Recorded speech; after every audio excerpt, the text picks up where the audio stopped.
नमस्कार, आदाब, सत श्री अकाल, जय भीम, जोहार। मेरा नाम है नवीन कुमार। जब से असदुद्दीन ओवैसी पर गोली चलने की खबर आई है, तभी से यह चर्चा आसमान में है कि इस हमले में कितनी सच्चाई है। कहीं वो कोई झूठ तो नहीं बोल रहे।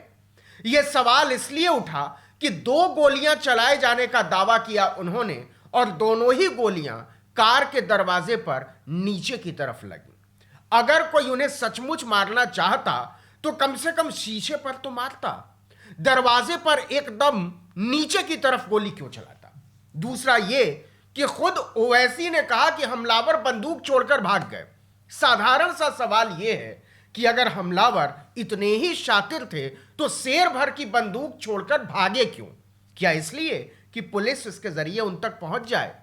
ये सवाल इसलिए भी उठ रहे हैं कि बीजेपी को इस समय सबसे ज्यादा अगर किसी की जरूरत है तो वो है ओवैसी, योगी से भी ज्यादा। खासकर पश्चिमी उत्तर प्रदेश और अवध के इलाकों में बीजेपी के लिए तो योगी से भी ज्यादा जरूरी हैं हैदराबाद वाले नेताजी। सबको अंदाजा है कि एक एक सीट पर एक एक उम्मीदवार जब करोड़ों रुपए फूंक रहा है तो एक लोकसभा सीट की पार्टी के नेता असदुद्दीन ओवैसी के पास इतना पैसा कहां से आया कि वो 100 सीटों पर चुनाव लड़ने का खम ठोक रहे हैं। ऐसे में जब योगी आदित्यनाथ की सरकार ने उत्तर प्रदेश में और नरेंद्र मोदी की सरकार ने दिल्ली में सैकड़ों बेकसूर मुसलमान नौजवानों का जीना मुश्किल कर दिया, तब ओवैसी पर मोदी शाह को इतना प्यार आता है कि उन्हें आनन फानन में जेड सिक्योरिटी दे दी जाती है। अब धीरे धीरे ओवैसी पर हुए हमले की परतें खुलने लगी हैं, और ये खुलती हुई परतें बता रही हैं कि या तो ओवैसी झूठ बोल रहे हैं और नहीं तो उत्तर प्रदेश की पुलिस झूठ बोल रही है। क्योंकि हमले को लेकर ओवैसी ने जो ट्वीट किए और जो बयान दिए वो घटनास्थल के सीसीटीवी फुटेज से मेल खाते हुए नजर नहीं आते। सवाल तो यह भी है कि जिस हमले के आधार पर अमित शाह के मंत्रालय ने ओवैसी को जेड सिक्योरिटी देने का फैसला कर लिया, उस हमले की मुकम्मल एफआईआर भी तब तक नहीं हुई थी। पूरे 12 घंटे के बाद पिलखुआ थाने में घटना की एक दूसरी एफआईआर दर्ज होती है, और इस एफआईआर में एकदम अलग किस्म की कहानी पेश की जाती है। अब तक इस हमले की 3 कहानियां बन चुकी हैं, और तीनों ही कहानियों की कड़ियां एक दूसरे के खिलाफ जाती हुई नजर आ रही हैं, एक दूसरे के साथ जाती हुई नहीं। साफ समझ में आ रहा है कि या तो असदुद्दीन ओवैसी झूठ बोल रहे हैं और नहीं तो पुलिस झूठ बोल रही है। बताते हैं कैसे। देखिए कि ओवैसी ने अपने ट्वीट में खुद ही एक पिस्तौल मौके पर गिरी दिखाई थी, आपने देखी होगी, लेकिन पुलिस ने अपने रिकॉर्ड में लिखा कि दोनों हमलावरों से पिस्तौल की बरामदगी उसने की। ओवैसी ने अभी तक नहीं कहा कि योगी की पुलिस झूठ बोल रही है, पिस्तौल तो घटनास्थल पर गिरी हुई थी एक। अब जरा सीसीटीवी फुटेज पर आ जाइए, यहां भी पता चल जाएगा कि ओवैसी और यूपी पुलिस दोनों में कोई ना कोई फिक्सिंग तो है। सीसीटीवी के फुटेज में साफ नजर आ रहा है कि पहली गोली शुभम नाम के लड़के ने चलाई। पहले वो एक गाड़ी पर चलाता है और फिर दूसरी गाड़ी पर। छिजारसी टोल नाके पर हुए इस हमले के 2 फुटेज सामने आए हैं।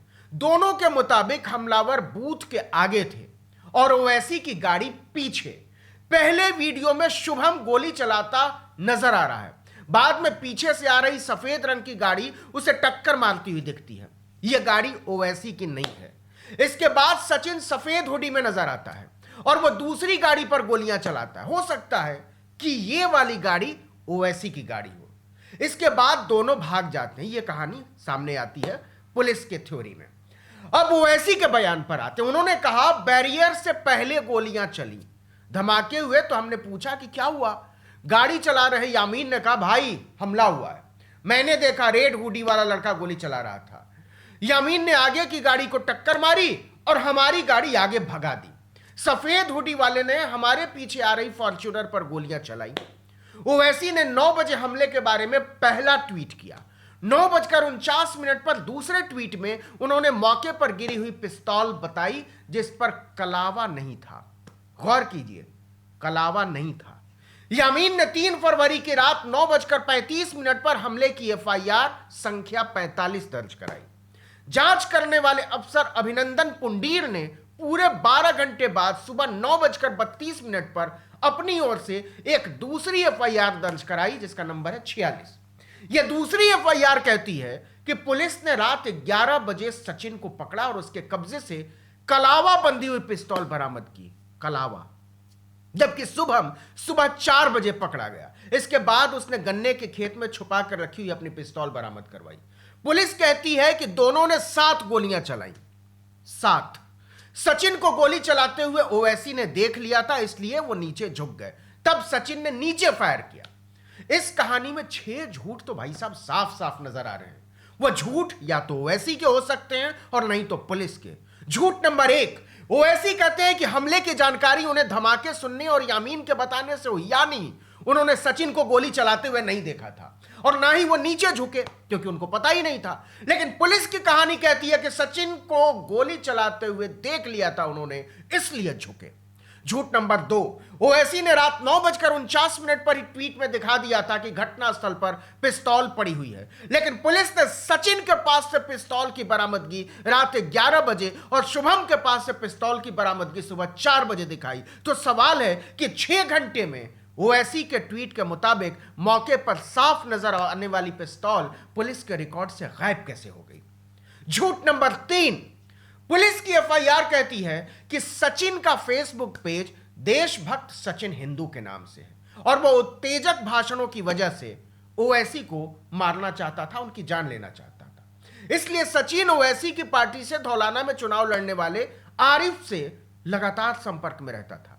इसका मतलब तो यह हुआ कि ओवैसी की पार्टी के आरिफ और देशभक्त सचिन हिंदू के बीच जबरदस्त दोस्ती थी। फिर इसे फिक्सिंग क्यों ना माना जाए? ओवैसी की पार्टी उन पर हुए हमले में बेदाग कैसे हो गई? झूठ नंबर 4, ओवैसी पर हमले की पहली एफआईआर जो यामीन ने दर्ज कराई है उसमें उसने घटना के गवाहों के नाम भी लिखे हैं।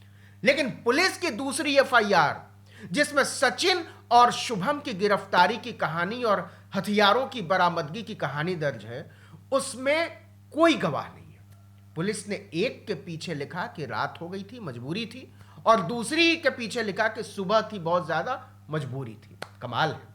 पुलिस की इतनी मजबूरियां इतनी मासूम है कि ओवैसी का दिल टूट जाना चाहिए, लेकिन वो बेफिक्र हैं। झूठ नंबर 5, पुलिस की एफआईआर में सचिन कहता है कि उसने 22 जनवरी को गाजियाबाद में हमले की योजना बनाई थी। वो घटना के दिन मेरठ और किठौर की सभाओं में भी गया था, लेकिन भीड़ होने के कारण उसे मौका नहीं मिला। उसे मौका मिला टोल नाके पर। आप मासूमियत की इंतहा देखिए। किठौर से टोल नाके के बीच 70 किलोमीटर का फासला है हुजूर। इस 70 किलोमीटर की दूरी में 3 जगहें ऐसी पड़ती हैं जहां गाड़ी टोल बूथ से भी ज्यादा धीमी हो जाती है और वहां न सीसीटीवी लगा हुआ है न लोग मौजूद रहते हैं, लेकिन हमलावर सीसीटीवी के सामने आकर गोलियां चलाते हैं। कमाल है ना। झूठ नंबर 6, किसी को पता नहीं कि सचिन ने कितनी गोलियां चलाई। पुलिस कहती है कि शुभम ने केवल 1 गोली चलाई, उसके पास 10 गोलियां थी, 9 बरामद हो गई। दुरुस्त है साहब। लेकिन सचिन के पास गोली थी 12 और बरामद हुई केवल 7, यानी उसने 5 गोली खर्च की। लेकिन ओवैसी की गाड़ी पर तो 2 ही गोली लगी, बाकी 3 कहां लगी? साफ समझ में आता है कि ओवैसी पर हमले की कहानी इतनी सच्ची और सीधी नहीं है।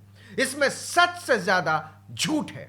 साफ लगता है कि इस हमले का मकसद ओवैसी को मारना नहीं, केवल ओवैसी पर हमले की खबर उड़ाना था, जिससे मुसलमान ओवैसी को लेकर भावुक हो जाएं, पिस्तौल पर कलेवा देखकर जाट और पिछड़े फिर से हिंदू महसूस करने लगें और चुनाव का माहौल बदल जाए। लेकिन इसके पहले ही पोल खुलने लगी। अब सवाल केवल इतना है कि मुसलमान ओवैसी के नाम पर कितने मुसलमान हुए हैं और जाट ओवैसी के नाम पर कितने हिंदू हुए हैं। वरना सारी दुनिया जानती है कि भाजपा पूरे संसार में केवल एक मुसलमान को दिलो जान से प्यार करती है और वो है बैरिस्टर असदुद्दीन ओवैसी। हम झूठ सच फरेब के चक्कर में पड़े बगैर उनकी लंबी आयु की कामना करते हैं। इस वीडियो में इतना ही, लेकिन अगर आपने आर्टिकल 19 इंडिया को अब तक सब्सक्राइब नहीं किया है तो प्लीज़ कर दीजिए। हम यूट्यूब पर भी हैं, फेसबुक पर भी हैं, इंस्टाग्राम पर भी हैं, ट्विटर पर भी हैं। आप हर जगह हमें फॉलो करें। नमस्कार।